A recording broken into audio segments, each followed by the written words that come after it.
আসসালামু আলাইকুম। আজকে আমরা HTML ব্যবহার করে একটি ওয়েব পেজ তৈরি করব। সেজন্য প্রথমে আমরা ডক টাইপ HTML নরমালি আমাদের HTML এর জন্য যে ফরম্যাটটা থাকে এটা অলওয়েজ HTML এর জন্য এই ফরম্যাটে থাকবে। HTML তারপর হচ্ছে হেড হেডের মধ্যে থাকবে হচ্ছে টাইটেল।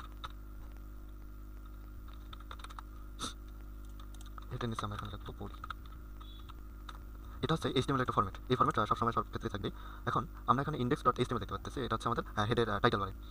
এটা হচ্ছে আমাদের টাইটেল। এই টাইটেলে আমরা যা লিখবো তা এখানে টাইটেল বারে ওয়েব পেজের টাইটেল বারে শো করবে। আমরা এখানে দেখানোর জন্য লিখতেছি HTML বেসিক। দেখতে পাচ্ছেন টাইটেলে কিন্তু HTML বেসিক রয়েছে। তাহলে টাইটেল আমরা বুঝতে পারবো যে টাইটেল হচ্ছে যেটা ওয়েব পেজের টাইটেল বারে প্রদর্শন হবে।